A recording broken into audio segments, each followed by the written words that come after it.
vision, cultivating visionary leaders and compassionate citizens to be engaged in the global community. Thank you very much. Approval of agenda and order of business. The agenda was shared prior to today's meeting. Are there any changes to the agenda? Yes. I would like to make one change to add an additional public comment, perhaps maybe right before information items. A public comment? Public comment. You want to add a second public comment? That's correct. Where you want to add it? Right before informational items, which is 7. So that would be, It would actually 6. take its own, it would be 7, okay. and then moving everything down Down. to 8, 9, 10, 11. So that would be 8, right? So you want to add a second public comment Correct. part of the meeting. Okay, is there a motion for that? I would like to put a motion on the floor to add an additional public comment for 7, item 7 on the agenda. Okay. Is there a second? A motion's been made and seconded. Is there any comments on the motion? Dawn, can you, All right. is there a reason? Sure. Just in case, because some, the community may have work and traffic, they might try to get here to state their comment, and having it on one time, which is in the beginning, will give another person an opportunity to come back at the, right before it ends, or, a little bit of time to get here. Because there is a lot of construction on Coolidge, so, that can play a part as well. So, are there any other comments?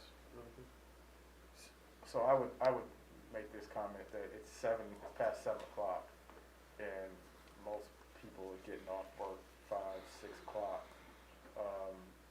We've been operating with one public comment section for the whole year.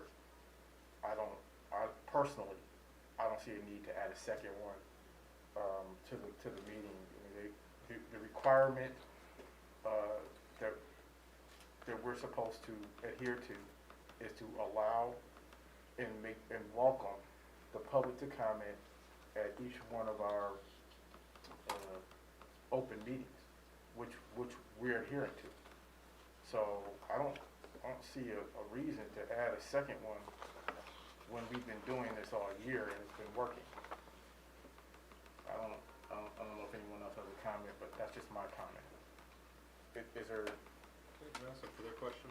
Ask a question for clarification. Yeah, is there a reason this meeting in particular, just to Sure. President Elvin's point? Yeah, sure. Well, this board has had that on the agenda for as long as I can remember, and then it just started in January till this date where we haven't had it. So the second. length, excuse me? The second. Yes, I thought that's what we're talking about. The second comment? Okay. So at that point, it basically In other words, We'll ask you to bring it back. it actually will put it where, today is what my motion stands, is that I'm asking for it to be added. Just today, because I don't have a motion to add it forever. So that is why, because we have had this on the agenda for as long as I can remember. And today, because the last time I didn't know it wasn't there, I didn't even notice it. So since I didn't notice it, I have to add it if that's what I wish. So those are just my wishes, just in case, like I stated before, we have a community to have a double chance. They're used to the old way. I mean, I get it that it was taken off, I understand, but I was just basically just adding that on today. It wasn't for ever. So, any other comments real quickly? Yeah, I have a comment here. I'm just kind of, I don't know, I'm up in the air about this because the fact that, this, the past months, we've had maybe outside of when the union was speaking, that was one of the larger numbers. We barely have had any public comment participation from the community in regards to any questioning. So if there was a sense, of Yeah, I mean, I don't see a high demand for public comments that's been going on lately. And Just one time. And Well, I would, oh, you have a comment, trustee Yes, Lawson? well, can we just put it on there, then if it becomes an issue gotta or put it to a not an vote. issue, somebody can say something about it. There's a If it motion on the doesn't floor. become if it doesn't become an issue, then it just stands, just like we have the two, open ceremonies about, people who wanna come to the mic. So, We've got that in there twice. there's a motion on the floor. So we can put it to a vote and we'll see. My last comment is, and I heard what you said, trustee Corcoran, and I respect that. My response to that is, because this is just the way we've done it for years. The status quo is a beautiful place, but nothing ever grows there. You have to be able to continue to move on. Just because we've always done it is not a reason for us to just do it. And if we had a whole bunch of people out there, it may make sense to me. But, you know, I just don't, like, we already set that precedent at the beginning of the year. It's been working for the most part. I haven't seen any real issues other than one, which was at a meeting maybe last month. But it's been working, it's been what we've been doing, and we haven't had any issues whatsoever. And for me, I would not want to see us do that again. For meeting efficiency, we offer opportunity for the public to speak, which which the public is entitled to do. We do what we're supposed to do in that regard. I think one is enough. Trustee Hood. I would just add, I think the reason that when you became president, you removed it from the agenda was because it was becoming a problem the way we had it earlier. The public comment period is there for one-way communication from the community to the board. And it was being used often as a way for people to use this platform for other purposes. So it wasn't about communicating to the board as much as it was about using the board platform to communicate out in other ways. And so going back to Trustee Lunkin's point, it was something we had. We weren't seeing a lot of upside. We were seeing it being misused, and that was why my recollection was that you decided to remove that from our agenda to help us be more efficient in doing our work, which is what we're here to do. Exactly. Wait, Trustee Corcoran, and then we'll come back to Trustee Lumpkin. Trustee Corcoran. Maybe I'm confused, but I just asked for it for this meeting, and you guys are going into status quos, and if the Robert's Rules of Order is open for anyone to put a motion onto the floor. You have a motion. However, I put the motion on the floor, and you stated about, you know, the rule or the way of the community wasn't used to it, or maybe they are going to get used to it, but again, my motion is for today, for that to be added onto the agenda for today, and that's basically it. I get it that, you know, what didn't work and what should work, because if we were to go through the whole agenda and what works and what doesn't work, we'll be sitting here all night. But it's not that point. The point that I was just making is just to have it there for tonight, because again, it is a lot of construction, because when I was on my way to the city council meeting, I was having an issue trying to get there because of traffic. So again, that's why I asked, so that's it. Understood. Thank you, Trustee Lumpkin. The only thing I wanted to say is not on there now. She wants to put it on there for today's meeting. That we'll put it on there for today's meeting. And meetings going on after today. If the subject is brought up, we'll deal with it. If it's not brought up, we won't deal with it. So Thank you, Trustee Lumpkin. Okay, Ms. Greer, if nothing else, would you please call the roll? Do I have a second? Second. Yes, There was a second. A second. You said, okay, Trustee Lumpkin. Smith, no. Lunkins, Yes. Klein, No. Hoda, no. Goodfriend. Yes. Elvin No. and Copeland. Yes. Thank you. The motion fails. So the agenda has been provided. Without objection, we'll pass a motion to approve the agenda by unanimous consent as it is now. Is there an objection? Hearing none, we will pass a motion to approve the agenda by unanimous consent. We will go into consent agenda. We have approval of minutes, approval of personnel actions, financial statements from March. So 3 items on the consent agenda this evening. Is there a motion to approve the consent agenda as presented? So moved. Motion has been made by Quaida. What's wrong? I have a question about the financial statement, but I don't see our CFO here. He left to attend a MSBO, Michigan Business Officials Conference in I can Grand ask him Rapids. next time. Is there a second? I'll second it. Okay. So motion's been made and seconded to approve the consent agenda as presented. Is there any other any question on the motion? Hearing none, Ms. Greer, please call the roll. Corcoran, I'm sorry, what was this consent agenda? Yes, Yes. Alvin, yes. Goodfriend, Yes. Hoda, Yes. Klein, Yes. Lunkin, Yes. and Smith. Yes. Thank you, motion passes. We are at reports. We have one report this evening, and that is from Dr. Jamie Hitchcock, our superintendent. Good evening, Board Trustees. First, I want to say thank you to Cassandra Baptiste for her leadership throughout the week last week. I was on a much-needed vacation, and she was kind enough to step up and hold down the fort. So I really appreciate her support. Also want to thank her and the Teaching and Learning Department for the district-wide professional development that they helped facilitate last week on the 15th prior to me leaving on vacation.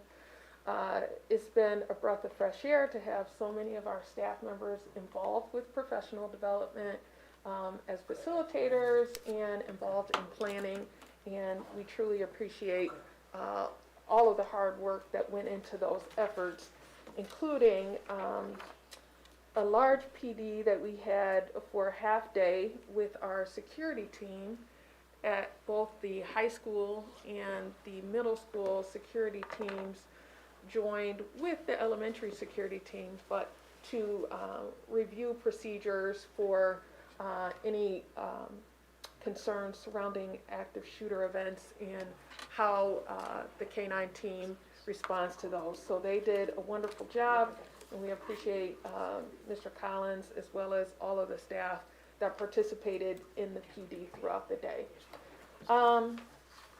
Also want to make sure that the community knows that we are going to have a summer school program again this school year. We're really excited about the opportunity to do that. The summer school program dates are June 27th through July 28th. And there are programs for K-5, 6-8, a 9th grade bridge program, 9 through 12 credit recovery, and of course extended school year for students with a 12-month IEP. So we're really pleased to have the opportunity for our students to participate in a summer program again. Last year it was a tremendous success, and that success in large part it comes as a result of the many teachers that volunteered to facilitate our summer school programming after what was really a tough school year for everyone involved. Today is the last date to vote for our outstanding Oak Park Schools teacher in the Oakland Press Best of the Best Teachers official election, and you can vote through the 25th. So that means to me that voting is still available through midnight. I shared the link with our board members on November 15th, so please, November 15th, April 15th, so please check your emails and click on the link to do that. Also want to thank Ms. DA, Mr. Conan, and Ms. Long for their involvement in the Oak Park High School Drama Department's rendition of Snow White that took place last week, and for all of the students that participated in that event. We really appreciate that. And with that, I'll turn it back over to you, Mr. President. Thank you. Ms. Blank, do you have a question? Yeah. Dr. Hitchcock, for the summer school program, For those parents who are doing homeschooling, would they call the school? Yes, To they'll, notify that they want their child to send them to school? if their child is enrolled in the Oak Park School District, they're still getting all of our emails, and they'll be able to register for summer school, just like any other Right. student, yes. Okay. That is correct. Any other questions for Dr., okay, trustee Crawford? I had one, in regards to when we, earlier this year, we received, the data, you know, on the student achievement. And I know that, it's critical, so I did wanna ask if at all possible to receive something like a student achievement report or something to show us the progression, if at, you know, anything, the morale, you know, that's, Are you asking for an update on student achievement? yeah, like update, because I know it comes like every, I don't So know if after it's the spring quarterly or. assessments? Yeah, An exactly. update, okay. Exactly. So I did do one from winter, showcasing from fall to winter, the comparison. The students are currently taking the M step. Yep. And immediately after that, they'll be taking the spring iReady. Right. Either probably the second to the last board meeting will be where I'll have the data to report that. They'll also have their panorama surveys, and I'm hearing, because last year we did do a report on that, so I'm hearing that from you. So what I'll do is make sure that the panorama data, in addition to the iReady data, is available at that next report. Sounds good. Yes, Just quick question, since we mentioned the M-STEP. Are there any, are we making any allotments for makeups? Are we allowing, within the makeup window, yes, Within the we'll makeup adhere window. to the window For the as steps? created by the state, yes. okay, what does that look like, if you don't mind? So each testing coordinator has developed a testing calendar per their building and when those makeup dates are taking place. But you elevating this makes me question or wonder to communicate to them. Are those makeup dates being communicated to parents? If so, how? Certain notices that go out. I know elementary principals send out notices, all the principals send out notices and newsletters, but maybe there's some sort of a robocall or And something they try that to goes out. capture the kids in school, when they get back in school and they notice that they missed a certain test, that they will just call them down and capture, pull them Okay. in to take the test. Okay, thank you. I had a question, just one. What about career day? Do you know when the next career day is coming up? That question We don't have a career day currently planned. Will we have one? No? Or, I doubt we'll have one this school year Okay. with the number of vacancies, and the issues that with the number of vacancies and the issues that we are juggling on a daily basis. Recently, we're seeing an uptick of COVID cases. So we have a lot happening, and we have restricted the number of visitors that we have in the building. So we don't have a plan to have a career day this year, but we would strongly encourage a career day for the upcoming school year. is it at all possible for, like, it to be maybe, not because of COVID, to have it where maybe there can be like a in-house kind of career day, meaning like, businesses can, reach out, or their parents can maybe give literature or some way to invite to the students, this career or that career, this is what we do, maybe write something or just, like something that, I don't know. The I kids, guess 'cause- I could certainly share that idea with the administrators yeah, like and something see if to- there's an interest. What I would tell you is our kids right now are really technology focused, and pulling them all together or distributing literature doesn't always quite reach them. However, a well-planned career day with some individuals that they can actually speak to in person, I think would be beneficial. I just don't believe that we have all of the folks in place to do that this school year. But that we can certainly plan it for next school year, and if you'd like to be a part of that, I can definitely share that with our CTE representative, which is Jay Hafner in the Teaching and Learning Department. And then there is a platform that we use called NEPRIS that is used grades 6 through 12, where they have live virtual that the counselors do use with the students intermittently around careers. Yeah, So because that was, over the course, we haven't planned an event, I'm not gonna say we've planned an official event, but there is an application that grades 6 through 12, they have been using, which is called NEPRIS. And it has live virtual interactions with various career, or people that are in different careers, and they can schedule when students can interact. because I know you mentioned counselors, like even when, you know, seniors or sophomores, you know, when they have that job, what do you call it, permit, you know, and they go and they want to work in the summer or what have you, like maybe the counselors, I don't know, I've never seen, you know, been in the school since COVID, so I don't know what's on the desk in the counselor's office. That's why I guess I was asking about career day, because I know that, you know, being in, as you see, we have hard hats, we have a lot of construction going on, as well as robots and technical things, but sometimes kids, just to hear it and say, oh yeah, I might want to do that, that's why I was just wondering, but thank you. Any other questions for Dr. Hitchcock? Okay, here now we come to the public comment section of the meeting, where the public has an opportunity to address the board if it so desires. Public participation is one-way communication in which members of the public are asked to address the full board with the understanding that board members will not be able to respond. Trustee Smith, please provide the public comment guidelines. Yes, public comment. Because the Oak Park Board of Education values public meetings, not just meetings in the public, we welcome public comment on school issues. Speakers are asked to express themselves in a civil manner with due process for the dignity and privacy of others who may be affected by public comments. The public comment portion of the meeting cannot be used to make personal attacks against a school board member or a school district employee that disrupts the order of the meeting and are totally unrelated to the manner in which the member or employee performs his or her duties. Speakers should be aware that if statements violate the rights of others under the law of defamation or invasion of privacy, such comments may result in legal liability.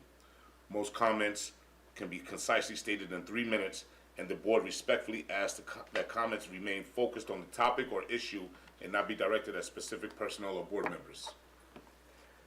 Thank you, Trustee Smith. Are there any members of the public who would like to address the board? Yes, we have Mr. Curtis Daniels, Mr. Curtis Daniels of 23487 Park Lawn. Thank you. Mr. Daniels. Good evening, board members. I have just a few questions. My first question was maybe comment to the conflict. What I would like to ask the board members, how is it, what's the possibility of we can bring about conflict resolutions to the violence and the fights that's going on in our district, in the schools, after school? How can we come up with some type of resolution other than just a mere police presence riding up and down the street to stop the violence and the fights? Because I have witnessed a lot of that coming home, a lot of brawls and mayhems and fights going on, and no one seems to have control over what's going on. I don't see no one that's really stopping. I don't see no one's out there being present to curtail some of this violence that's going on in our district. That's my first question. How can we come up with a conflict resolutions to curtail that? Mr. Daniels, you're more than welcome to speak to us. We just can't respond. Okay. So Okay. That's one of my main questions. Living in right there on Park Line, right there off Oak Park Boulevard, coming home or when I'm out and about, doing my workout. After my work hours, I see a lot of that violence is going on. A lot of fights and a lot of things is going on. So I witnessed that specifically because one incident happened. This is a new year, but last year where the police stopped like 5 or 6 fights right in front of my house. You know what I'm saying? And no one seems to have some type of resolutions to it or some type of other presence than the police to say to monitor or surveillance the areas to see these kids is having these meetings and these gatherings and these groups to fight.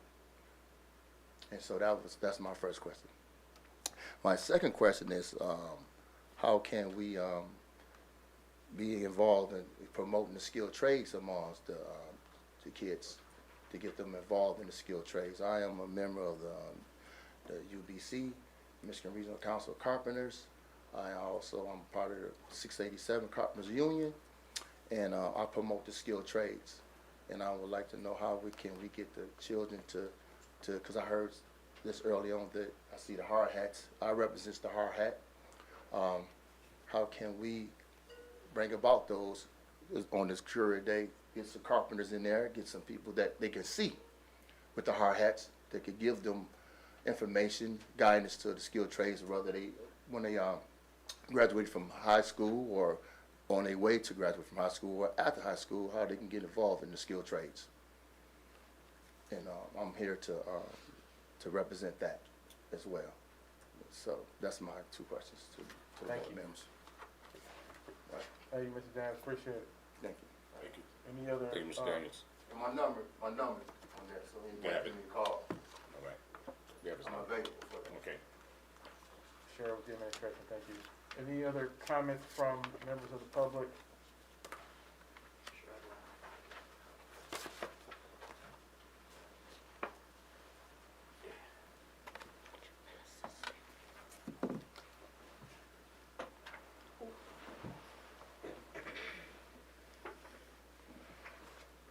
Thank you.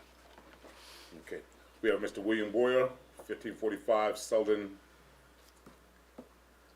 Street, Detroit. Yes. There you go. Yeah. Welcome, Mr. Boyer. Also, yes. You said welcome, Mr. Boyd. Well, thank you, thank you. OPA President, I'll be brief. I just want to mention that the board meeting location was a little confusing. I'm glad it's changed on the website now, but in the future, if that can be done sooner, so we don't have some people thinking it's still going to be at the high school or here.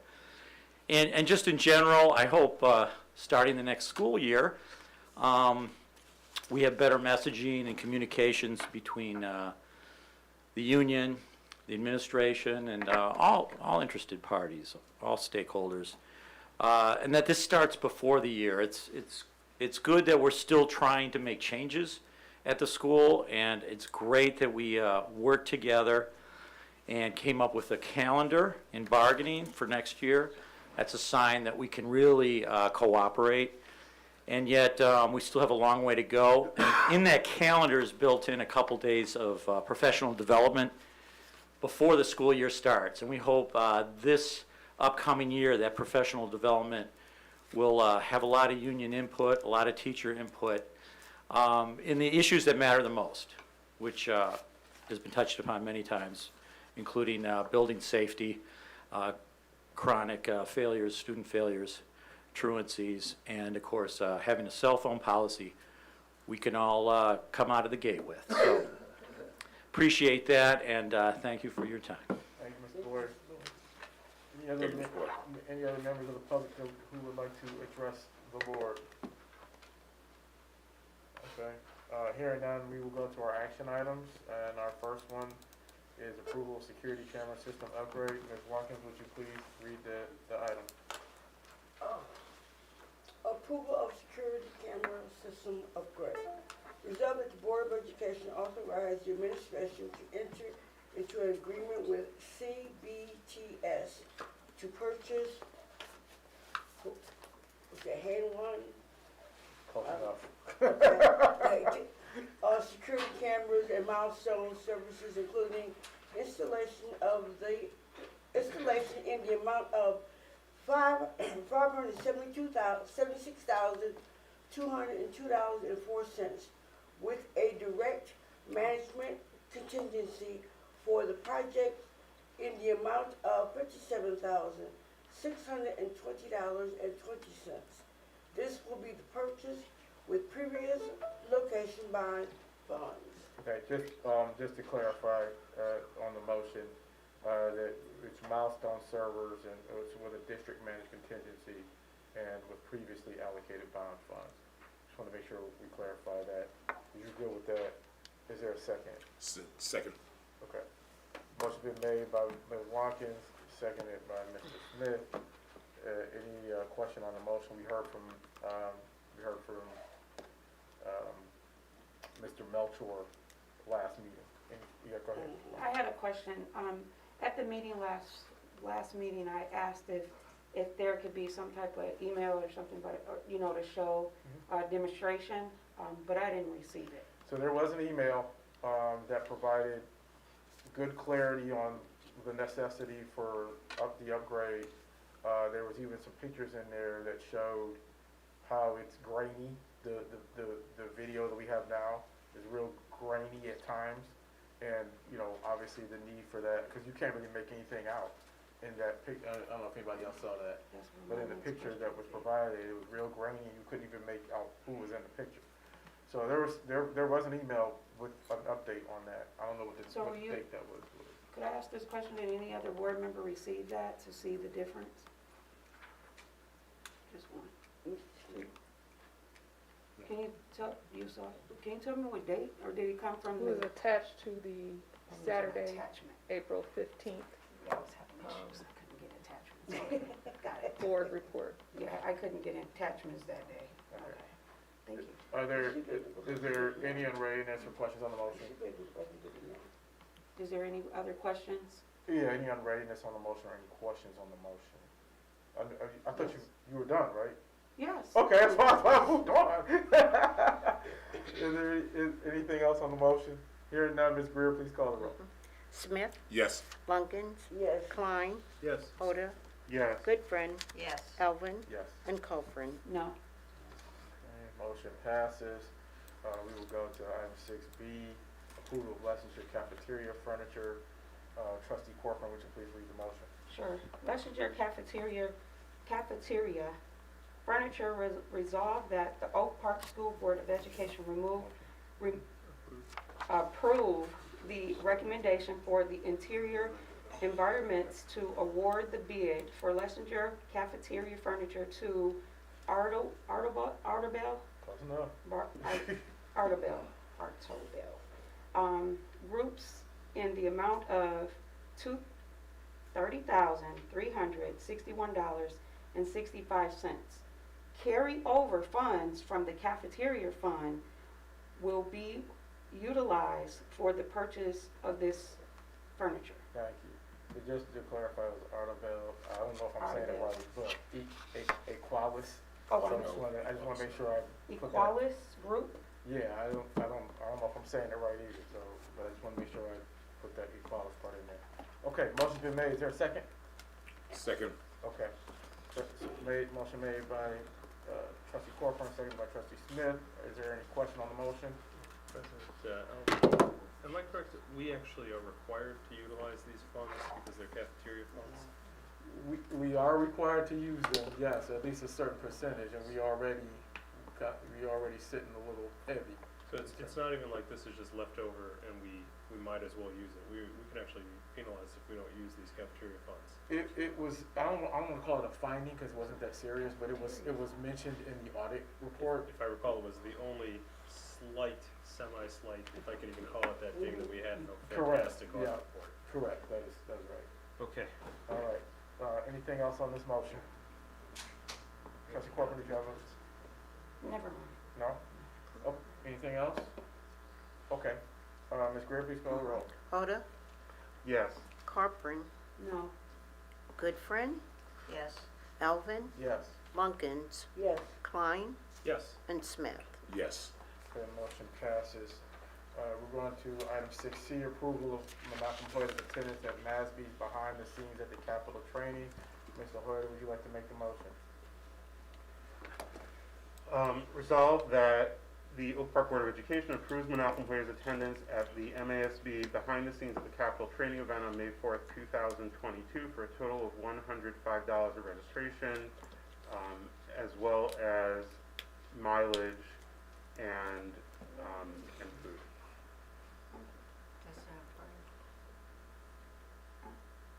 Is he reading? He read the motion and he's making an amendment to the motion to include mileage and food costs. Oh, he did, I didn't hear him say amendment, that's why I was reading along and I didn't see it. So we can, I mean, he can still make a motion to make this the way he wants. I mean, I know it wasn't on there, but if we made that motion, he could easily add an amendment. So, to me, it makes sense to just let him go ahead and do it like this, otherwise we'll be making an amendment to the motion that's already out there. Go ahead, trustee Goodfriend. I would suggest that when that happens, okay, and it's not always, but when that happens, and the motion is put on and we have our homework and we do our homework properly, that it's just mentioned that this is an amendment and the person that is reading it can be whomever, can add that to it, because I think that's very important. This motion does not have it, which was on our iPad. Fair enough. All right, you know So what? I Mr. think President, that's was- only right. were those items left off the motion intentionally, or was that an oversight? It's likely an oversight, but it's to address trustee Goodfriend's concern. We will take the motion as it is, and then if it's voted down, then we will go with another motion. So we'll just go with the motion. Excuse me, Mr. President, Yes. I'm not saying to vote it down. What I'm I get saying it. is, in another future time, Mhm. that this be So- added to it or corrected and mentioned that this has been added as an amendment. That's Okay, all. so you're fine with the motion on the floor as I'm it is? fine with the motion. Okay, got it. Okay, understood. Thank you. Is there a second to trustee Hoyer's motion? Wait a minute. She has a question. We gotta For get, discussion. we gotta get, Okay. to me, I took that as a point of order. I'm So second. we need to, okay, thank I'll you. call point of order too, but it's okay, I'll wait till this. I didn't hear the point, wait a minute, I didn't hear it. What's the Yeah, I point of said order? point of order. What's the point of order? The point of order is that when you stated, you said, you said, Mr. Holder, read the motion. That's why I was confused, because I didn't hear amendment. But then when I was reading along, so now it clarifies that he was reading the amendment and not the motion. He read the motion and he included, what was likely left off and should have been included. Well, you would call that an amendment, so if we want to, we can do it this way. I said this already, if you wanna go by the book, we can take the motion as it is. Can I make a point of information, Mr. President? What's your point of information?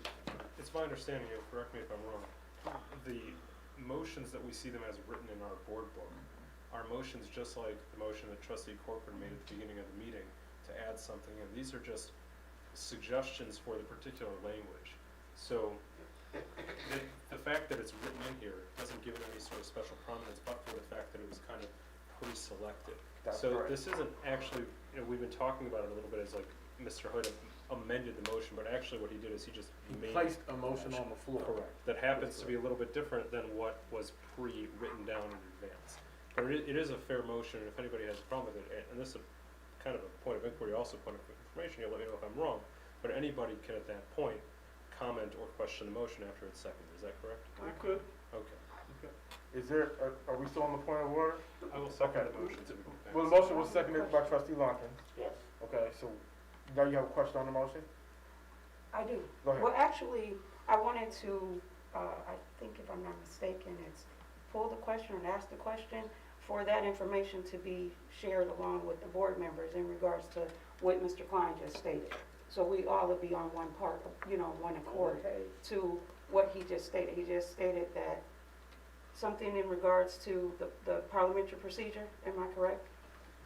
What trustee Klein is saying, and he's correct, is that a motion isn't made at a meeting until someone states it. I understand. Yeah. I'm just asking for that to be conveyed with the board members, because it seems like we're not on the same page in regards to what just happened with the motion and the amendment. Conveyed here and now or Just for separately? point of information. You're saying Please and conveyed thank here and now or some other time? I'm Some sorry. other time, please and thank you. Okay, got it. You're gonna clarify. All right. Is there a question on the motion? I have a question. Trustee Klein? Do we have an expectation as to the costs that have not been set forth explicitly in writing in front of us? For example, what's a range of food and mileage, which is I think the other two categories? Or can we should we perhaps set Mileage a is cap? round trip to Lansing, and then food would be the cost of lunch. In general, mileage is set by the IRS. 56. So whatever that happens to be per mile, then that's, here to Lansing and back. And, lunch, whatever that, I assume lunch wouldn't be some, It's kosher. so, It's expensive. it wouldn't be Capital Grill lunch. It would be reasonable. As trustee Klein points out, my lunch options in Lansing are somewhat limited by my dietary restrictions, and so they will be what I bring with me. All right, well, just I appreciate that. When we do this, maybe we, to your point, say reasonable, meal fees. We don't have to do it now, but just say reasonable. Mileage and meal fees not to exceed $50. We could do it that way too, but we don't know, it might Mileage. exceed I'm on sorry. mileage alone. Actual mileage and a meal stipend not to exceed $50. Is that right? Is that reasonable? And absolutely, it'll be far less than that, but I'll just point out that in our bylaws, So I'm sorry, is that a motion or is that just you asking questions? No, I thought he was just asking a question. I Oh, don't think okay, he was 'cause trying it in to. our sounds like a motion. bylaws, It's not a motion. in our bylaws in Yeah, no. 1001, It sounds like under it is. reimbursement of expenses, we do have language in there that states that board members are expected to exercise good judgment and ensure that expenditures incurred are reasonable, necessary, and in the best interest of the school district. There you go. As Trustee, As the treasurer, I just try to be very close on the numbers. you doing your job, trustee Goodfriend? In the past, it's always been to the honesty of the individual. I've never seen anyone take advantage of meals or transportation. And when you bring back a receipt, which we have all been required always to do, whether it's our hotel bill or our food or whatever it is, food minus alcoholic beverages, that's not inclusive of it, and the mileage, then you're reimbursed for it. Gotcha. There's no limit on it, you have to have some common sense, and I'm sure all of us have common It sense. should certainly be reasonable as it states in the bylaw, so if it was unreasonable, I'm sure it would be called to attention. I'm just curious here. Vice President Hoyer, you just came back from a trip from Washington DC. Why we didn't go through this? I don't see what's so different from that trip to this trip here. I don't see. So why are we going through this? I'm not understanding this. I don't know if you can answer Yeah, that. I'm just curious. What's so different than that? I mean, I can tell you, I didn't make the comment because I don't recall hearing about a not specifically defined expense in the motion, and I might have missed that, but Fair. I also, I don't recall this coming up before, and if the bylaws have been quoted correctly, and I have no reason to doubt that, I'll withdraw my suggestion. Well, Okay, so the motion on the floor is still, the one that trustee Hoyter made earlier. It's been seconded by trustee Lonkin. We've, asked a multitude of questions on it. Ms. Greer, would you please call the roll? Goodfriend, Yes. Hoda, Yes. Smith, yes. Corcoran, Yes. Klein, Yes. Lunkins, Yes. and Alvin. Yes. Item 6D, out-of-state marching legion band competition in Trotwood, Ohio. Dr. Hitchcock. Yes, as you know, we have had a very successful band in the past. Unfortunately, we've had some staffing issues, but we are grateful to Mr. Walker, our band aide, for continuing to enter students in various competitions. And there is one competition that is out of state, which requires board approval. It's called the Trotwood Battle of the Bands. Will be the only competition that we have where we travel out of Michigan. We'll be using school transportation of 3 to 4 buses. It's a trip that the students will go down and back, so they're not planning to stay overnight in a hotel. I have spoken with the administrative team there to ensure that they have administrators as well as adult chaperones for the trip. And they are also planning a tribute at this particular competition for Dorico Moore, who we know unfortunately is an alumni who passed away recently. So that is the information that has been proposed to us. In an unconventional way, as you know, we're in the midst of a staffing flux with that particular program, but I applaud Mr. Walker for stepping up and contacting us to do this. So we need a motion to pass this. Sure. Trustee Hoyter. I move that the Oak Park Board of Education approves attendance of the Oak Park Marching Legion Band at the competition in Trotwood, Ohio. Support. Okay, motion made by Hueda, seconded by, is it Goodfriend? Yes. Yep, seconded by Goodfriend. Is there a question on the motion? Hearing none, Ms. Greer, please call the roll. Goodfriend, Yes. Hoda, Yes. Smith, Yes. Klein, Yes. Corcoran, Yes. Lunkins, Yes. and Alvin. Yes, motion passes. We're at item 6E, bargaining team for 2022-23 OPEA wage reopener. Trustee Smith, would you please read the motion? Yes. Recommendation that the Oak Park Board of Education authorizes Carol Baki Diglio, Assistant Superintendent of Human Resources and Chief Spokesperson Dan Phillips, Chief Financial and Operations Officer, to bargain the OPEA wage reopener on behalf of the district. Support. Motion made by Smith, seconded by Goodfriend. Is there any question on the motion? Hearing none, Ms. Greer, please call the roll. Hoda, Yes. Smith, Yes. Goodfriend, Yes. Alvin, Yes. Klein, Yes. Lunkins, Yes. and Corcoran. Yes. Motion passes. We're at item 6F, recommendation for face covering requirement. Trustee Hueda, could you please read the, is there a question, is there something you want to say before we get to that? Yes. So here, this is a very controversial topic, as we all know. We're living in this time with people with differing views. So I wanted to share a couple different thoughts about where I currently stand, and wanted to ask the board to give our nurse an opportunity to share some comments with regard to masking, as well as she is a medical expert. And as my kids like to remind me, I'm not that kind of doctor. So, but I'm going to start with saying that in my heart of hearts, what I truly believe that we should do as a school district, and I wish I had all the science to back this up, but I truly believe as a school district, we should continue to be a mask required district throughout the end of the school year. We've come this long wearing masks. I think it's a minor inconvenience, very, very low risk with a high reward.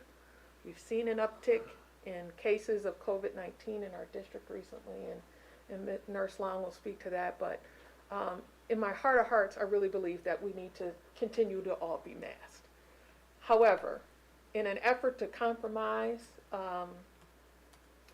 my secondary suggestion is that we require masking around any children in the district, as our parents made it clear that they wanted to continue for students to be fully masked. And I share that information with all of you, and I have an update on the data. So 64% of our parent population said that they would like to keep face masks for all, and 37.3% or so said that they would like for masks to be voluntary. Now, staff had a different opinion. Our staff indicated that 59% wanted masks to be voluntary, where 41% wanted masks to be mandatory. So, of course, everyone has differing views. So in order to create a happy medium and strike a balance, what my suggestion would be is that when we're in the presence of students, that we maintain, that we're fully masked to keep our student population protected. But as adults in adult spaces, if we choose in a adult setting, a meeting behind closed doors, if teachers are meeting in a classroom and the adults in the room feel comfortable without everyone wearing masks, that is an adult decision that is made at that time, as a compromise. However, as I said earlier, my gut is that we need to continue to be masked. However, I also hope that we can allow Nurse Long to share a couple thoughts on this topic as well. Nurse Long?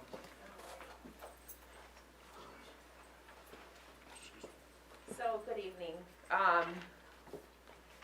Prior to the past couple weeks, my thought was we're gonna see a trend of upward cases after spring break, and then we would see it leveling out. Right now, just district-wide, I handle all of the cases that come in from students and staff, and we are at the second highest peak that we've been in since we've been tracking cases.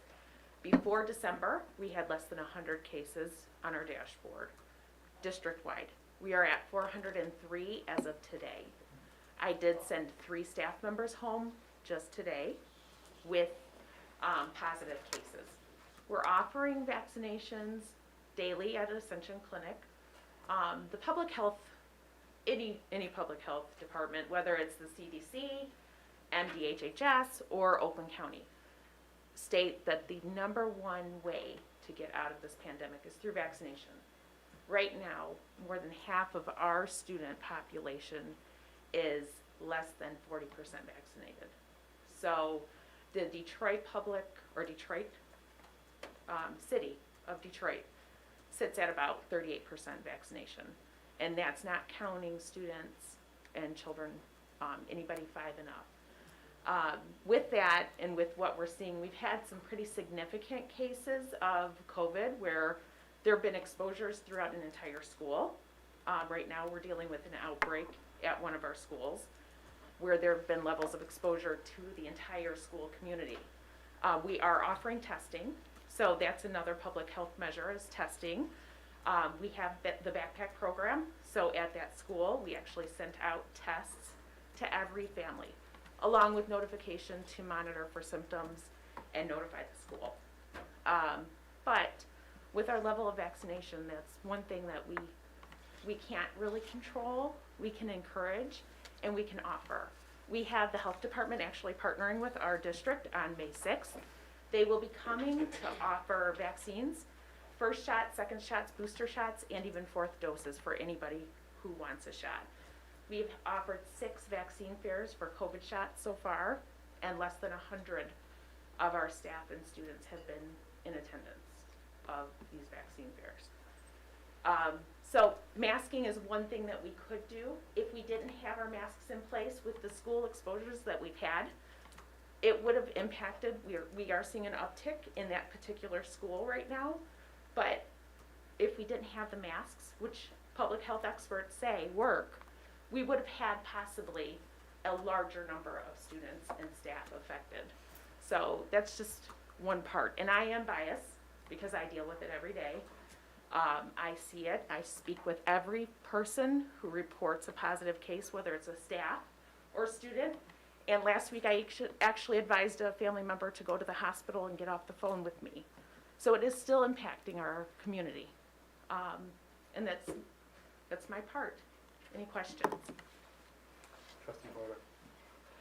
Okay, so thank you, Nurse Long, and, Sure. and as Dr. Hitchcock pointed out, and you mentioned as well, this is, I think since we've started, this has always been a complex topic with a lot of different opinions, and what we've tried to do since the beginning is to be guided by the public health experts, which you certainly are. So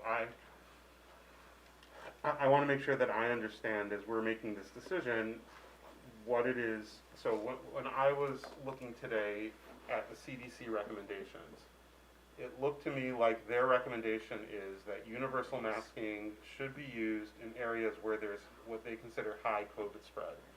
Low COVID spread, medium COVID spread, they're not recommending universal masking. High COVID spread, they are. And the way they measure that is based on the number of cases per 10,000 people, the number of hospitalizations, and the percent of staffed inpatient beds. And where we are in Oakland County is actually a little bit higher than Wayne County right now, and as you said, there is an uptick that we've seen, but even with that uptick, we're still very comfortably in the low COVID spread category, right? In fact, there's no county in Michigan that's in the high. I think there's 2 that are in medium, and that's it. So if that's the case, why are we, and I understand about the low vaccination rate, and as you said, vaccination is the #1 strategy. Why would it be necessary then to continue a universal masking policy if that seems to be inconsistent with the CDC's recommendations? So one of the things, that we are seeing an 11% increase in hospitalizations and cases. And right now our data is a little bit skewed. So public health officials will let you know and have admitted that home testing has impacted our data quite a bit. That's why I feel like with looking at our local data and our local trend in our school district alone, seeing that our trend is going up, keeping our masks on for a couple more weeks is not going to hurt as much as it will help our district. And on that CDC, staying in school is the #1 goal for any school district, is to keep kids in school. And to keep kids in school, we just need that layered measure of protection. Vaccination is a huge, huge step, and we are pushing for that. Testing is another step. Monitoring for symptoms is a huge, important thing. And it also states that masking in congregate settings or crowded areas. So a classroom, to me, we're not 3 feet apart. We know masks work. Every public health official states that masks work. So it just reduces the amount of spread in a public setting. And we know that works. It's hard to compare us to other Oakland County districts. Detroit Public Schools is still masking. A lot of other school districts are making it mask optional. But the data is really difficult to read right now because of the home testing. So unless somebody's reporting, even our data is skewed a little bit because not everybody reports that they have COVID to us. But based on the data that we have, that we can collect, we know our trend is going up. Thank you. Trustee Watkins? It's gonna say, I know of several families who have had the complete shots. Yes. All 3 shots and the booster, and has come up with COVID. They have COVID now. Yeah. Me as a person, and everybody's heard this, I've had the complete full length of the COVID. I will be wearing my mask, and my grandkids will be wearing theirs. Yeah. Either through the end of school year or until they can prove to me that it's safe to go out here and go without a mask. But right now, I'll be wearing mine. Yeah. And that's correct. With the Omicron BA2 variant, we are seeing breakthrough. Almost everybody I spoke with today on our reported cases, they're fully vaccinated and boosted, but they're not hospitalized. And that's ultimately our goal. Reduce the risk of severity of the disease with vaccination and reduce the spread with layers, several layers of measures. I agree. I've had all the shots too, and the boosters. Yeah. I've had them. Yeah. But I still don't trust it. And see, you're biased too because you've experienced it. And I know a lot of the family members that I speak with are biased because they're experiencing it. And the fear of experiencing it again is very, very real. Any other questions from the board? Trustee Hood? Oh, I'm sorry, wait a minute. Trustee Corcoran, and then we'll come back. You stated that it was the district, but then I heard you state that the school. Do you find that, or is the data proven that it's higher for elementary versus high school versus middle school? Where do you see the highest? Right now, we have the one school that we're seeing almost like a clustering right now. It's on the verge of being measured as an outbreak, but it's spread across the district pretty evenly throughout. So In our cases, So when you're saying the school, are you saying the high school? no, just one of our one of the schools. schools, Yeah, understood. one of our schools has a pretty significant number of cases right now with students out. And the students being out, they're missing education right now. And my goal is to protect the health and safety of every student and staff member here. And to me, masking is one simple step to keep kids in school. Trustee Goodfriend? I just want to say to the board members, if you read your notations from the district, each day, I think it's each day, we get a counting of what buildings have what. So that tells us, and I was surprised today when I looked at it. Yeah. 'Cause And, it, yes. I speak with every single, so to me, it's not just a number, it's a person with a name and an entire Right, family. right. Mhm. But any board member can see that every day. Mhm. It's listed. Yeah. In fact, the person that does it puts it on twice. I actually send it to Brandon Giles. As I get the cases, I have a spreadsheet, I send it to him. That's Yeah. great. I think it's great for all of us. Trustee Hoyda? Thank you. Dr. Hitchcock, are we, with the number of parents who are asking for,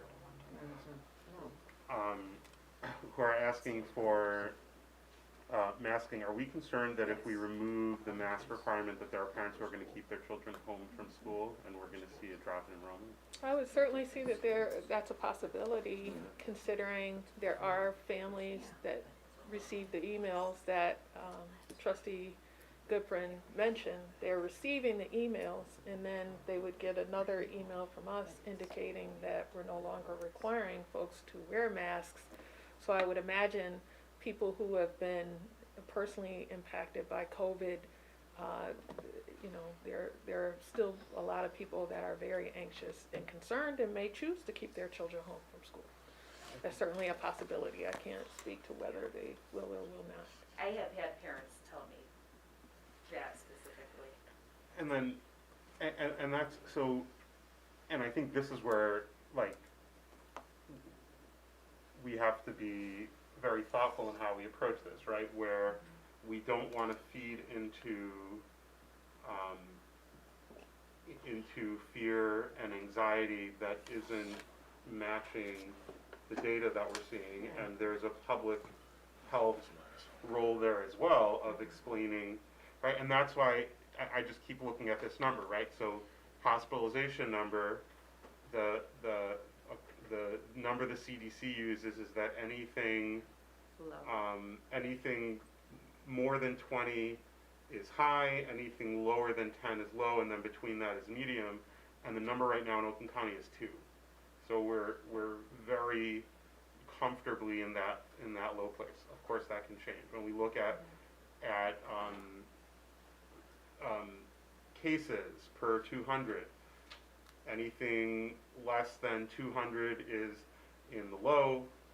Above 200 has the possibility, and even then, it would only be with other factors. We go up to high. We're at about 150, a little bit higher than 150 right now. Which is pretty close to that moderate. Plus, again, you have to factor in the fact that people are doing home testing. And the moderate would be the moderate would be more than 200. Yeah, would be more than 200. Yeah. So then, my concern is, where do we share that data in a way that people can be prepared for taking, because there's going to be people a year from now that are going to still have that fear. This was a very traumatizing experience for all of us. Yeah. And so there are people who aren't going to take off their masks, and that's okay. Where do we start sharing that in a way that, because I when I think back to the beginning, when we were getting a lot of data, we didn't really know what the data meant so much. Now we seem to have a better handle on that. Where does our role as a public institution come in terms of preparing people for, this is when we're going to see that it's safe to take our masks off. This is when we see that it's safe to take other steps, and that be our path forward, rather than continue the fear and the anxiety, which itself is not healthy.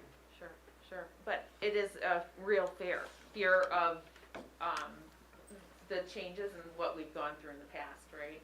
I think that we need to look at the trend. It's going to be easier to keep the masks on than to take them off and put them back on, in my thought. And that's part of the push is for public health measures, is to consider putting them back on if needed. and taking them off. I think that we need to really look at where, when we have that dip, consider, we're in this dip. We actually did have a few weeks of a lull before spring break, when other people in other communities were taking off masks. And maybe that was our open window, but now we're seeing this upward tick. And so I think we missed that window that time. I think it's gonna be really important in the future to consider that downward trend so that we can get back to some normal. So, Dr. Hitchcock, is this still your recommendation, what we have in front of us? With all that said, Well, my I'm sorry. recommendation, I have, oh, I didn't know you had a question, but we can hear it. I have more than one. Let's hear the recommendation and we'll come to trustee. my recommendation at the least is for adults to remain masked around children and in adult-only spaces for the adults present to make a personal decision regarding masking. I assume children would still be masked as well?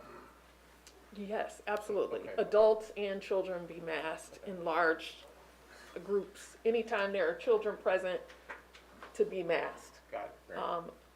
In adult-only spaces, let the adults make their own decisions, but in terms of our parent population, to respect what they've asked for kids to remain, or for all of us to remain masked, I think it's a happy median. So at minimum, that's what we do. At maximum, we continue the mask requirement, but I'm flexible. Support. Trustee Klein? All right. Dr. Hitchcock, you mentioned that 64% of parents wanted to keep a mask mandate. Is that 64% of all parents of our 4,000 students, or is that 64% of respondents? This is 761 respondents. And that's 64% of the 700 respondents, or is that 700 total? 64% of the 761 respondents, And on the which is a decent response rate. when I clicked on the survey, it asked for people to identify if they were students or parents, and also within certain grade levels. Are those all parents or some of those students?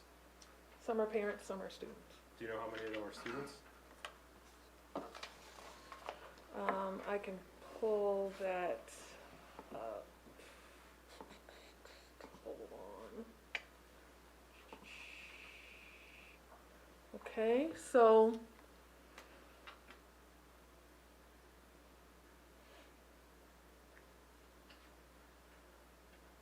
we had 152 pre-K through 5 students respond. We had 239 6-8 students respond. We had 119 9 through 12 grade students respond. We had 84 pre-K through 5 students respond. We had 50 middle school 6-8 students respond. Do we students get our parents now? Yeah, I'm one of sorry. those is parent. I switched over to parents. Okay, all right, I'm sorry. all right. Parents K-5, 84. So we had roughly 500 students. Parents 6-8, 50. Parents 9-12, 106. I was trying to roughly calculate while you were saying it. It sounds like we had about 500 students that responded. That's about an eighth of our students. I would have to do the math. I didn't That's fair. count them. That's fair. Nurse Long, how many students do we have currently with COVID? With COVID, Yes. right now, Mr. Giles' email today had 4. Is that correct? had 4, yes. But today, No, 4 total. That's a good question. Is that 4 new cases reported today, or is that 4 cases total? 4 in the district? cases reported, those 4 cases were actually reported to us on Friday. So there's a day lag, because we get the reported cases in the day, during the day, and then we report out to the families or to the community the following day. Are there additional cases in the district then that would have been reported previously? Oh, yeah. Yes, there are several, students out. Every single day, we've had at least, on Wednesday, we had 9 reports. Last Wednesday, we had 9 people report positives. We had 5 people and then 4 people on Friday. And then till today alone, I believe we're at 6 cases. 3 of them were staff members that I actually sent home. If we had 6 and 3 were sent home, did the other 3 not come in the first place? Yeah, they just called and said they tested positive, so they'll call me in the morning or call the school and say they tested positive either today or last night. And then we look at what day they were last physically in the building, because sometimes they have symptoms and they keep them home for a couple days and then they test. So that's why you'll see like a report today might have a person who was last in the building on the 21st, because maybe they were sick on Friday, but then they didn't test until today. You know, that's a good point. So we have here, like, in the high school, there's a person whose last day in the building was 4/15. Yes. That's 10 days ago. Does that person still? Is That still- person's back. So that person's back. Sometimes they don't even tell anybody until they come back, and then they'll tell the teacher, and the teacher will reach out, or they'll tell the office, and the office staff will tell us that they were gone. Ideally, if they find out they're positive, any staff member, any student, then they would contact us, and then I could give them the correct protocol on how many days to stay home. Some will stay home for 10 days, some try to stay home for 14 days, but if we find out, like, the situation, then we would give them, based on our protocol and the most current recommendations, how long to stay home. Do we So know- today, Do we know how many of our students in the entire pandemic wound up in the hospital with COVID? no, I don't know. No, a lot of times that's also, we find out after the fact that they went to the hospital. But also like just access to healthcare in general. A lot of our families will go to the emergency room as opposed to a primary care physician. So that can contribute to hospitalization rates.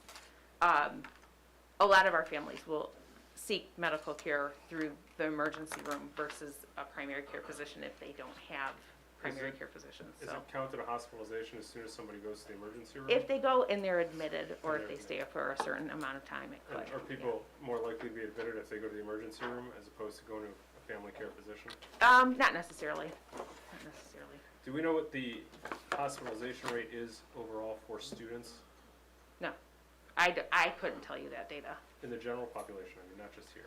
No, I don't know what it is right now. I do know, though, that with the Omicron variant, there was an increase in hospitalizations in children from 5 to 18 years old. Is that children in the hospital who are then diagnosed with COVID, or are we talking about just students who go to the hospital because of COVID? With COVID. So if a because of child were to COVID. break his arm and then test positive for COVID while in the hospital getting casted, that would be counted? I don't know. That would be data that I don't know about that. I don't think so. I would think that it's going to the hospital because of COVID symptoms, and then they're hospitalized because of COVID symptoms. There are instances, though, where they can track COVID in the hospital. I understand. I'm hearing a lot of sighs from my board members, and so I want to point out, one, that we all have a duty to respect other board members, but also that it's our duty to assess not only what's going on from a medical perspective, but also to assess the risk to our actual students and what we're doing when we're forcing them to all wear masks as the weather is getting hotter outside, and as students are going to be less and less likely to want to put up with wearing a face mask when they have less than 0.25% risk of actually getting a serious illness from COVID. And it is imperative that we consider all of the data, and not just data from people who, with the most respect, in fact, as a positive, come to us telling us that they are biased in one way or another. Not that your data is biased, but that your feelings are biased because you're seeing this every day, day in and day out. And we phenomenally respect your dedication, your work here, and also your coming to report. But I think that we have a broader duty, not just as we are not medical professionals, and that's why it is in our hands and not just the hands of medical professionals. It is our duty to take into account all factors. Sure. Okay, more? We've had 6 vaccination fairs.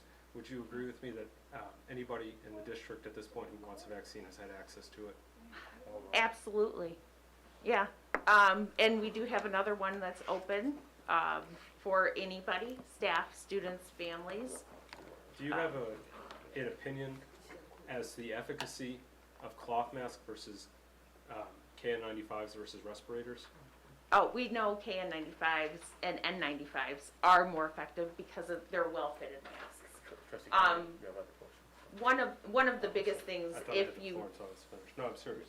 I don't know how it works. In general, using Robert's rules, you get to ask a question. If someone else has a question, they get to ask it, and we can come back to you. Okay. But their hands just went up, that's why I'm saying. I that. understand. Okay. With the, really respectfully, I just didn't know. It's okay. Do you Trust- want to pass? I'll come back. Sure. Trustee Larkin. Mr. Klein, the only reason why I stay away from students and the majority of the public is because I spent 3 months in the hospital with COVID. I know what it's like. And for me to say that no one can get it from me, I don't know if it's still in me or not. I just know what I spent. Okay? And that's just where it is, so I just stay away from it. Okay, Trustee Smith. Yeah, in all fairness of the district here, at the last meeting, it was asked of our superintendent to have a poll, and actually this poll was even actually asked to be broken down into certain specifics. This poll came back and the parents spoke. I so happen to be one of those parents. I want the mask.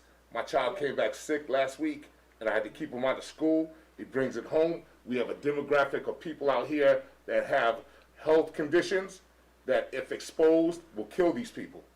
So, personal opinion, I understand that, but we were asked to do the numbers. They came back with the numbers. We got the professionals, and they're coming back and they're giving that information, and I was sitting here almost near badgering them. Let them do their jobs. Thank you, Trustee Smith. so Trustee can I Klein. say something too? Just a fact that I did just learn. The second leading cause of death last year for African Americans in Detroit was COVID. That was the second leading cause of death. What was the first leading cause? What was the number one cause? Number one was heart attack. Oh, that was wrong. Trustee Klein. Yeah. Can you comment on the efficacy of different kinds of masks, please? Well-fitted mask is the most effective. So an N95 fit tested, that's where you actually have somebody check to see if there's any leaks, is the number one most effective mask. KN95 is also a better fitted mask. Surgical masks come next because it's usually a 3-layered, followed by a cloth mask. Do you know the transmission rates? I'm sorry, does anybody else have a question? Keep going. Okay. I'm watching. There was a lot of talk, especially on CNN, I want to say 3 or 4 weeks ago, with Dr. Gupta about the efficacy or the questionable efficacy of cloth masks in particular. And I'm wondering why the district isn't recommending masks that have a greater rate of efficacy. So we do pass out 3-layered surgical masks. We also had N95s distributed to anybody and everybody who wants them. We actually have a warehouse full of N95 masks, and we have abundance of KN95s. The problem with children is that to have a fit-tested N95 mask, there's no science behind a N95 mask with children. So N95s are great if you get a fit test, but for children, it's really difficult to say how effective it is. And that's one reason why they say universal masking versus my mask, your mask, because I'm protecting you and you're protecting me. Just reduction of particles. The more viral particles that are out here, the higher chance of transmission. So it's just a reduction. And then depending on the type of mask, the quality of mask, you're gonna have a reduced amount of particles. You're so good to go. I don't know if that. You would disagree with the characterization of a cloth mask as being like a facial decoration, like we saw? Yeah, I disagree. Yeah. What's that based on? Everything that I've read as far as science goes. So, but also, if you're wearing a cloth mask and I'm not wearing a mask, you're gonna inhale particles that are very, very small. Excuse me, sir. Can we just keep it down? We're having a hard time hearing. Sorry. Thank you. I got it, yeah. Trustee Hood. Just to clarify, is there a distinction between a surgical mask and a cloth mask when we're talking about the efficacy of cloth masks? Yeah, surgical masks are actually, shown to reduce particles at a greater, like, percentage than cloth masks. I couldn't tell you exactly how.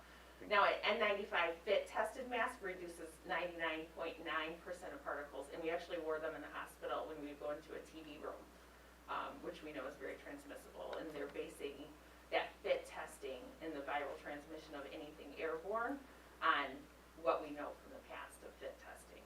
So, I'm gonna ask a question, if that's okay. I waited until This, the end, you it's know? all good. Do you know what Dr. Hitchcock's recommendation is? It sounds like the I recommendation. can read it. Yeah. Mask voluntary in adult-only spaces, i.e. staff lounge, offices, staff meetings, before, after school, classrooms on prep period without students, etc. Requiring masking in the presence of parents and students while teaching in cafeterias, hall passing, etc. Is this something you agree with? I strongly recommend it. Okay. I strongly recommend it. Thank you. Anything else, Trustee Klein? How'd you know? Dr. Hitchcock, I'm wondering about the mask policies in Detroit Public Schools, DPS. I don't work in Detroit, so I can't speak to, I'm not asking if they should or they should, I'm just, do you know if they have a continued mask mandatory policy? oh, yes. Yes. She said that at Yes. the beginning Yes, of her, Yes. her comments. Yeah, they I know do. that one. I know that one. Definitely Yeah, not. she indicated that they're requiring masks. You good? I'm all good. Okay. Trustee Hood? Okay. Good? Everybody else? Okay, thank you. Trustee Smith, would you please read the motion here? You may not have it up anymore. This is for 6F. 6F. 6F. You got it? Yeah. Okay, good. Recommendations are make masks voluntary in audit-only spaces, staff lounge, offices, staff meetings, before and after school, classrooms on prep period without students, etc. But require masking in presence of parents and students while teaching in cafeteria, hall, passing, etc. Okay. Here's the thing with this one. I don't see that it speaks to the requirement of students to mask. So, wondering if we need to Be explicit with that? correct. Can we edit that now? Here we go. I was thinking being in the present of students. Get it, Meant but students, I know where but- you were going, Okay. but I think we need to spell that out. Okay. She would have to add that. Okay. Well, she can't add it. Yeah. We've got to add it. Trustee Right. Smith, can I take a pass at it? Sure. I make a motion that the Oak Park Board of Education approve a policy requiring masks in the presence, requiring masking by all individuals in school buildings and buses while in the presence of parents and students, exempting adult-only spaces like staff lounges, offices, staff meetings, before and after schools, and classrooms on prep period without students. That's fine too. Problem is, I don't recall hearing that students children. themselves have to mask. Right. It's Make it- requiring anyone in the building or buses. Anyone in the building or bus in the presence of students. Can I we guess accept that's, buses? That's kind of what I that said. includes students, I guess. Fair enough. Yeah. All right, you have that in writing? You have that in writing? I don't have to. We have a recording, so. Okay, all right, we're gonna need that. All right, I can write. is there a second? Second. Second. Okay, well, motion made by Hood, it was actually seconded by Smith, you said it first, so, seconded by Smith. Any questions on the motion? More or less, what this motion does is require masking in the presence of all students, whether on the buses or in the buildings, and exempting adult-only spaces. Okay, no questions on the motion. Okay, Ms. Greer, please call the roll. Copeland, Yes. Munkins, Yes. Klein, No. Elvin, Yes. Goodfriend, Yes. Smith, Yes. and Hoda. No. Okay, the motion passes. We want to move to information items. Konica Minolta copy contract is Brenda Johnson and Kevin Jennings from Konica Minolta here to discuss. Everyone, Welcome. thank you.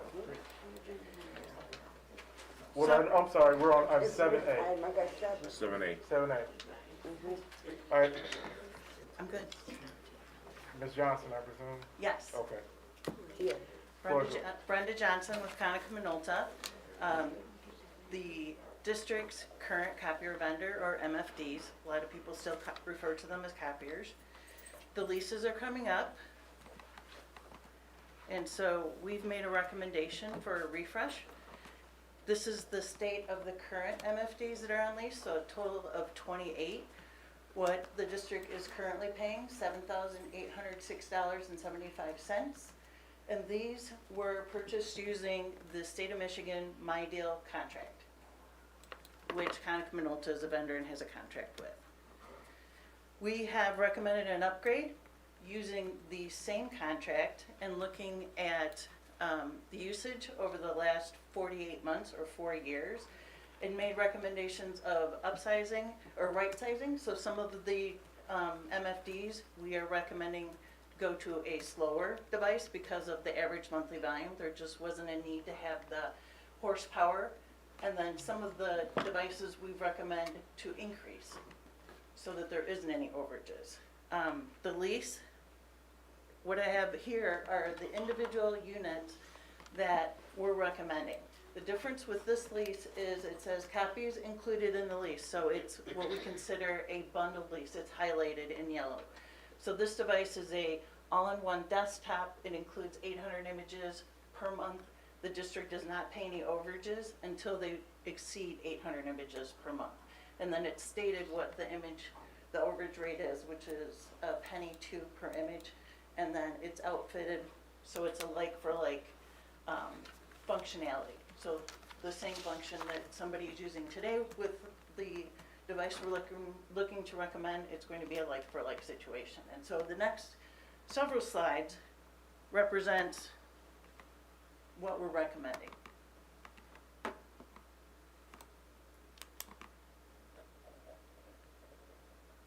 And then this slide is what the fleet refresh looks like. So the proposed monthly fair market value is $6,515.14. I have this summarized in the next slide here. The current payment, which we noted in the beginning, and then the proposed. So the contractual savings is around $75,000 over a 60-month period of time. And then by right-sizing the color units, and that'll allow us to avoid the overcharges of $12,000, comes up with a net savings of around $90,000 over a 6-month period of time. Any questions? Any questions from members of the board? Trustee Goodford, and I see you, Trustee Quinn. Thank you. That's a savings from over what it had been last year, correct? Over your 48 months. So this was a That's 48-month what I meant, lease. yes. And this is what we're projecting to save the district About over a 5-year period. 90,000. Yeah. Okay. Trustee Klein, did you, you good, Trustee Klein? Yeah, I understand that you, your right sizing is based on analyzing data from the machines that we currently have to figure out the usage rates and so on. Right. Did you also coordinate with administration representatives about expected changes in needs in certain areas, or where we might need more machines or fewer machines, or how the usage might change for a particular area over time? We actually, there is 3 units that are not included in this that are part of your Lessinger childcare, so we did speak. Question. What? That was my next question. Okay, it's not included in the right sizing because it's not the current fleet, but there's 3 additional pieces of equipment that I do have noted after we go over this. So, but besides Lessinger, was there any consideration or coordination with the administration, for example, to say, you know, hey, this machine has X per month. Do you foresee a change in the next year or 2 based on what we currently know? Were those kinds of questions asked when the right size proposal was being created? We did not do a particular poll of the administration. I have been in touch with the technicians who service the devices, and asked if there was anything, they're the ones that are the feet on the street and will tell us if there's any kind of angst or anything that they see that needs to be changed, so I did do that. Yeah. Trustee Smith? Yeah, and this is also a question that entails Jim as well, because the fact that, so we're print pooling these printers and copiers, correct, throughout the district, am I correct? Well, I think what you're saying is you're pooling the usage. It's actually a per device amount. Okay, so these devices connect to the district network, correct? Yes. Right. Yes. How do we manage that? Is that managed from Oakland County, or is that internal server? And I'm getting to service on this. That's actually a question going on to that in regards to service, but I want to know in regards to the overall management, you know, when these are connected to our network, who's managing that? I mean, there's just a policy where they're added to the teachers' computers kind of automatically. Okay, So the teachers then can print to viewing, receiving, Alright. whatever. all right, and we're still protected firewall-wise in regards to these? So in regards to the service, is it the organization or the company that's responsible for overall servicing and monitoring of these devices? We provide the maintenance and on-site, well, not on-site support, the service, parts and labor to keep them up and running. Okay, thank you. Trustee Corcoran? I have one question I did not hear. Is training, like with the new devices, is there gonna be any type of training? Sure, Okay. great question. The good thing about the state of Michigan contract is it's unlimited training for the term of the lease. We've done a lot of things, I've heard the superintendent talk about limiting the amount of people coming in and out of the district, and we've really gone to a virtual type training, where it's live, and using the same equipment that are placed in the districts, and people can ask questions, we record it, we send it out to folks. We can still do site-by-site training if somebody wants, but it's unlimited training, so you have a turnover of staff the next school year, training, unlimited, whatever's needed. This might be a far-fetched question, but like you stated, there was a total of like 800, photos or what have you. But let's say there's mistakes where it's identified that it was due to maybe the operator or maybe the actual machine. Will that be subtracted from the mistake if it's based on, the actual machine? Or that's what I was asking about the training. Sure, if they're, we can't do anything about end users and their output. But we do have a solution, it's called vCare. It's a one-way communication, and it collects all the meters once a month. So it automatically goes in, and so there shouldn't be any errors. Okay, thank you. Anything else? Yeah, I have a Trustee few Klein? more. The second to last slide here has a purchase price versus 60-month lease. Is that like a purchase of the contract outright, or is that if Actually- we're gonna purchase the machines? It's proposed. Proposed. That's it, proposed, not purchase. I have a slide 18 out of 19 that says $22,288 purchase and $492.56. I think you're looking at, we provided a solution for output management, and that was the cost of that. That doesn't have anything to do with the MFDs here. Ah, okay. Thank you. You're kind of scrolling ahead. Okay.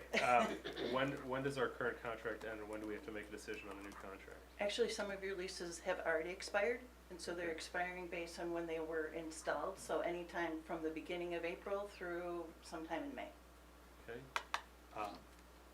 Can I ask that somebody just, I mean, it looks like a great thing, and we're gonna save money, and all the machines are great, and it comes with training and also, technicians and so on. My only concern is just that, if somebody on the floor knows that, we're gonna be putting more people here and changing things, if you guys can do that and get us an update, just check with somebody who's a lead in each individual area. Sure. That there aren't any big expected changes, that'd be great. Absolutely. Okay. Well, this is an information item, so it'll come back to us in a couple, 2 weeks. Well, it'll come back to us in our first May meeting, whether it's 2 weeks or 3 weeks, I'm not sure, but, the second Monday of the month. Right. Where we would go to pass that. Trustee Goodfriend? Is there, thank you, per usage, especially in the administration building or in the high school, are there keys that unlock it for different, departments, so that there's a count? Code, we have a code. It's a code now? It Okay. can be set up by site. Okay, I remember it being a key a long time ago, but I wondered if we still are under that You can set up, same method of something to there's, count. there's a lot of things that you can do that come standard with our units. Okay, You can restrict it so that during normal business hours, anybody can walk up. right, Or you can restrict it that you can't have any output without putting a code in. okay. You can also make a public user so that if you have anybody come in, Mhm. like in the board office here or Mhm. something, you can allow a public user to make 25 copies or whatever you set it at. Right, So there's a lot of controls in place that you, Okay. depending on how you want to set things up. thank you. You're welcome. All right, anything else from members of the board? Hearing none, we will move on to item 8. Thank you. Thank you. Well, thank you for coming. Yes. We'll start with the board, with the administration, any communication from the administration? No, thank you. Any communication from the board, trustee Corcoran? One question, actually have two questions, but actually my second question is, Dan's not here, so I can ask that question. But, You can ask it, maybe we can get you, they can send you an email with the answer. well, true.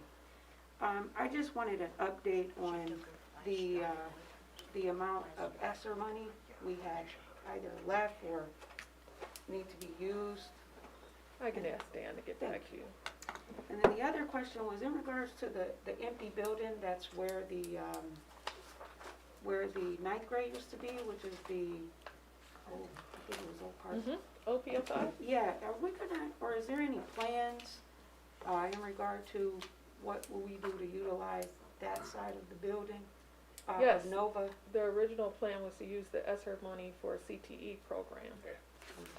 However, with the decline in enrollment, as I mentioned before, we have so many issues that we're trying to manage right now. The more we dip into that CTE money, the less likely it is that we'll be able to repurpose it for that. So it really depends on our enrollment, it depends on our contract negotiations and any other expenses, and how much ESSER money we have to utilize for those things. And just the last question, one more. It was about the track. I just had a question in regards to, is there any plans on either fixing the track field or updating or? The track field? Yeah, the track. The track or the football field? Well, the football field, but, I use the track on play. In terms of? In terms of like, there's like, just like repairing or setting, cause I didn't know that we had any, issues on the track. What are the? Well, I just happened to just, take my little stroll, and there was just, some, I don't know how to, how when, like, you on the road and you can tell, like, a truck just keep going and going, like it's, I don't know to use the word unpaved or a hole or, Okay, you like know what I mean, like in it's the, just, in the actual track or the yeah, football field? the track part. Okay. Where you have the lanes. We can definitely look into that, but as you know, based on all the conversation around the bond, we had a bond that was $55 million bond, but we had about $130 million worth of issues. And so we have far more issues than we have bond money. With COVID-19, our 55 million has really turned into more like 45 million or a little less. So we may not have money to tread the track. With the decline in enrollment, all the issues that I mentioned previously, and the reduction in how much we can essentially get for the bond money that we did receive, based on supply issues and increase in resources, we may not have the money to do that. So right now, we don't have any plans to do that. It's not something that came up in our discussion of during the facility assessment with the bond. And I only brought that up because I really actually never paid attention to the sign coming into Oak Park where he talked about the track and field, when they won the award, and I was like, oh, And every meeting, I keep forgetting to ask you that question, but I just wanted to ask, because I would love to have the track meets back at the school, you know, so we can attend. I would love for us to be able to make all of the repairs that we need to make. You know, with not passing a bond since 2008, there are some significant facilities issues that really involve warm, safe, dry, so mechanical, electrical, those types of needs that far outweigh the needs of, you know, repaving the track. However, if there are some specific issues, I will ask the high school team to look at those and see about getting those issues repaired, but not being able to repave it or Oh, yeah, retread I was it. thinking about like repair, because I don't really know, but I was just wondering, you know, if it would be like repair or. I haven't, no whatever. one has brought those things to my attention before, so I will call over to the high school and ask them to,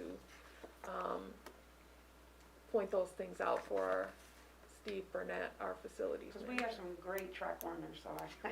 Oh, yeah, I just absolutely, we wanted certainly to do. Bring that, I recognize, thanks.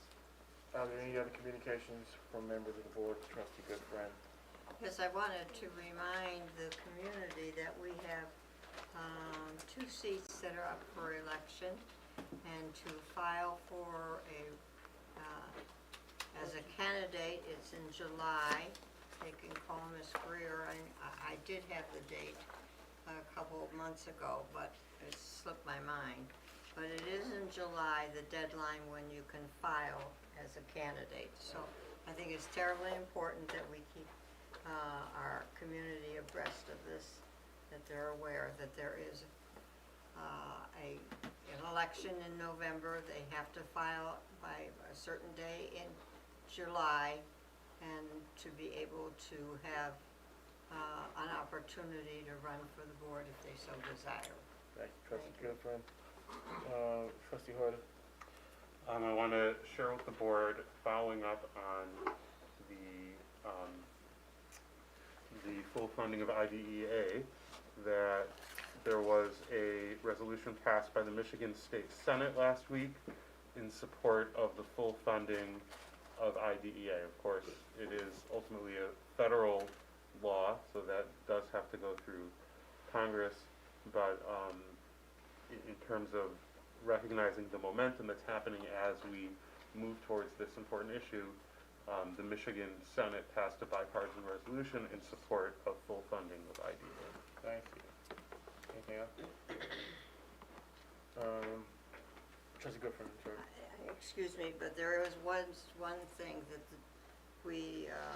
I think we need to advertise more of our vocational school. That is an opportunity for all different programs, such as plumbing, wiring, carpentry, electricity, and all, and that we should advise our community members who have children in the high school to be able to be aware of it. Thank you. Thank you, trustee Goodfriend. Open Schools Technical Center, yes, That's right. where all students have an opportunity to participate in a CTE program, and there's busing that takes And I them. do think we should publicize that to our students as well as our community, especially since we have a news letter that comes out online every week. Thank you, trustee Goodfriend. Any other Thank you. communications from members of the board? Seeing none, any addenda from members of administration? Any addenda from members of the board? Okay, seeing none, trustee Smith, please let us know the next meeting date. Yes, the next meeting of the Board of Education will be held on Monday, May 9th, 2022 at 7:00 p.m. at the Administration Building, 13900 Grand Zone Street in Oak Park. Thank you, trustee. That's our next regularly scheduled meeting, but we do have a meeting, Especially on a special meeting on Wednesday, April 27th at 6 p.m. That's right. at this building here. So,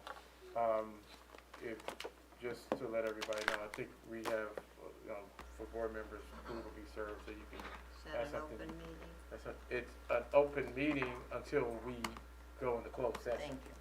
So, which won't take very long to do that. That's okay. Take all of 2 minutes. So the bulk of the meeting will be in closed. The bulk of the meeting will be in closed session. We have at least, that I'm aware of, 32 candidates who have applied for the superintendent position. And we have quite amount of applications and resumes to go through. So, you know, be ready.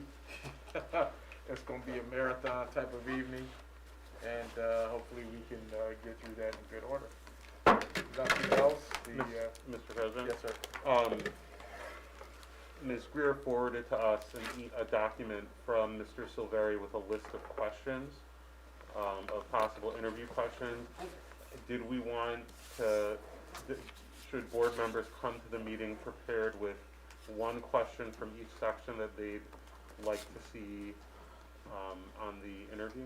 I would say, you obviously haven't gone through this before. Thank you for teeing that up for me as a golfer. Mr. Silveri recommended that. I would agree. So yes, let's be prepared. That's another piece of Wednesday night that we're gonna have to go through and decide those questions. So let's be ready for that as well. Mr. Silveri will not be here on Wednesday, but his colleague will. Right. So we will, we're all ready and set to go and for 6 o'clock on Wednesday. Thank you for that. The time is 8:49 p.m. and I assume there's no objection to adjournment, so we stand adjourned.